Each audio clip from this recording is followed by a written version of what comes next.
जीवन बगिया ऐसी उलझी, फूलोगे कम कांटे ज्यादा, सिमटा जीवन डूबी सांसें। आना है तो अब भी आजा। पिछले अध्याय में हमने 2 अवस्थाओं के बारे में बात की थी। चैतन्य की, एक चैतन्य की जो तीसरी अवस्था है, जिसे प्रकट करना सदा मुश्किल रहा है, और यह है कि जहाँ तू नहीं रह जाता और मैं नहीं रह जाता, जहाँ कोई परिधि नहीं होती और जहाँ कोई केंद्र नहीं होता। बुद्ध जैसे व्यक्ति इसी बात की एवं इसी बात को कहने की कोशिश में उलझ जाते हैं, नहीं कह पाते हैं। कहने का कोई उपाय नहीं, क्योंकि सारी भाषा मैं तू के बीच का लेन देन है। सारी भाषा मात्र का जन्म मैं और तू के बीच का संवाद है। इसलिए भाषा में किसी ऐसी चीज को कहने का कोई उपाय नहीं है जो मैं और तू के पार पड़ जाती हो। इसीलिए ऋषि ने कहा, उसे त्वम कहते हैं। यह ऋषि जो है, जो निकटतम कम से कम भूल हो सकती है, वह कर रहा है। जो पूर्ण सत्य है, उसे कहा नहीं जा सकता। इसलिए सत्य के जो निकटतम असत्य हो सकता है, उसे कह रहा है। ठीक उस ताक कह नहीं सकते, क्योंकि वहाँ मैं और तू दोनों नहीं रह जाते। लेकिन कहना है जरूर, किसी को संदेश देना है जरूर। उस अपरिचित देश से लौटा हुआ अपने प्रियजनों को कहना चाहता है जरूर कि क्या जाना उसने, क्या देखा उसने।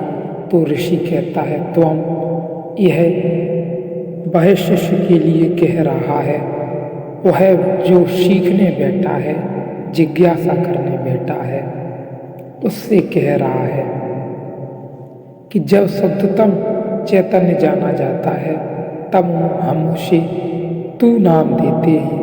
यह तू प्रीतिकार भी है, सत्य के निकटतर भी है। और अगर कोई व्यक्ति इस तू के आसपास जीवन को जीने लगे तो अत्यंत क्रांतिकारी।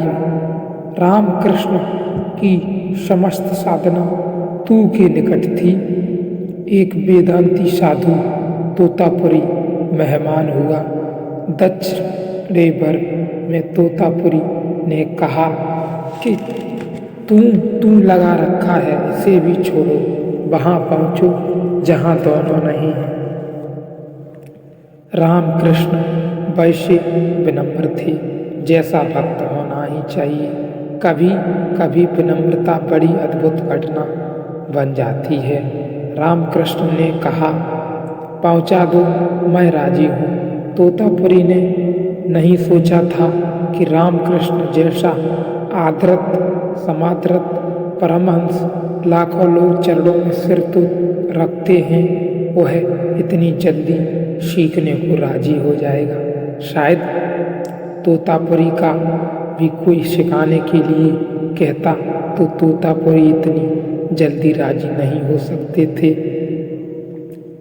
अहम ब्रह्मास्म में उसका स्वर था, वेदांत का स्वर था। मैं ब्रह्मा हूँ। जो घोषणा करता हो मैं ब्रह्म हूँ, सीखने का कुछ बचता नहीं। फिर और यह घोषणा वास्तविक हो तब तो सीखने की जरूरत भी नहीं रहती। लेकिन यह घोषणा बहुत बार धोखा भी हो सकती है। यह ब्रह्म को जानकर कही गई हो तो ठीक है, ठीक कही है। यह मैं के ही रस में कही गई हो तो बहुत कठिन है। सभी कहना चाहते हैं मैं ब्रह्म हूँ। इसे कहने में किसी को भी सुख मिलेगा, लेकिन यह जानकर हो तो उसमें मैं ब्रह्म हूँ, यह केवल शब्द होता है। मैं होता ही नहीं, ब्रह्म ही तो है। तोतापरी भी चकित हुआ था, लेकिन उसे पता नहीं था कि जिसने तू को केंद्र माना है वह इतना ही सरलता से किसी भी बात के लिए राजी हो सकता है। तू को केंद्र माना हो तो मैं को केंद्र माना हो, तब तो कोई उपाय नहीं है। रामकृष्ण ने कहा कि बिल्कुल सही, मुझे करवा दे। यह है पर्दे पर जीने वाले व्यक्ति तत्व का ढंग। लेकिन बहुत मजे की घटना घटी।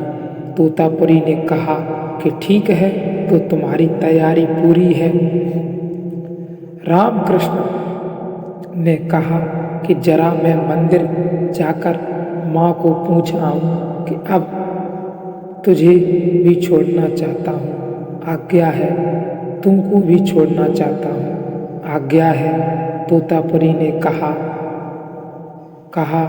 हो गई व्यर्थ बात सब। जिसे छोड़ना ही है उससे पूछने जाने की क्या जरूरत। जिसे छोड़ना ही है उससे पूछने जाने की जरूरत, और पूछकर कैसे छोड़ोगे। रामकृष्ण ने कहा, लेकिन मैं तो बचा ही नहीं, तो मैं तो कैसे छोड़ूंगा, वही बची है। अब छोड़े पकड़े मैं तो बचा नहीं। अब इतना भी निर्णय मैं नहीं ले सकता हूँ कि छोड़। जिस दिन सब छोड़ दिया उसके हाथ में, उस दिन यह निर्णय भी छोड़ दिया।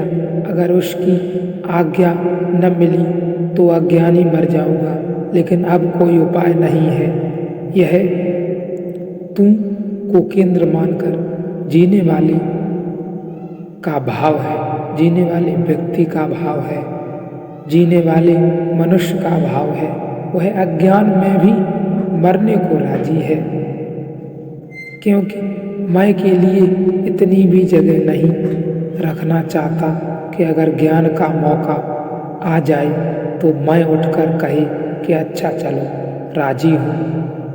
भक्तों ने गाया है कि मुक्त नहीं चाहिए हमें, मोक्ष नहीं चाहिए, निर्वाण नहीं चाहिए हमें, धन नहीं चाहिए हमें, दौलत नहीं चाहिए। बस तेरी वृंदावन की गली काफ़ी है, पर्याप्त है। तेरे वृंदावन की गली काफ़ी है, पर्याप्त है। क्योंकि मोक्ष तो मैं का होता है, वृंदावन की गली तू की होती है। तो भक्तों ने कहा मोक्ष नहीं चाहिए, क्योंकि मोक्ष का तो मतलब हुआ मेरा मोक्ष, कोई परमात्मा का तो मोक्ष होता नहीं। ख्याल रखिए, मोक्ष तो मेरा होता है, निर्माण मेरा होता है, ज्ञान मेरा होता है। तो भक्तों ने गाया है कि नहीं ज्ञान नहीं चाहिए, नहीं मोक्ष चाहिए, नहीं निर्माण चाहिए, बस तेरे वृंदावन की गली में पड़े रहें, इतना काफ़ी है। यह तू को केंद्र मानकर जीने वाले का भाव है। उनका होना ही तेरा होना है। यदि तू नहीं तो मेरा भी कहाँ होना है। इसलिए वे कहते हैं तुम पर जीने वाले कि वह यदि रह गई तो उनमें कुछ नहीं रहा, सिवाय उसके सब निर्णय ही उस पर छूटे हैं, सब कुछ ही उस पर छूटा है। और यह भी कहना कि अब क्या निर्णय लेना है, वो है भी उसी पर छूटा है।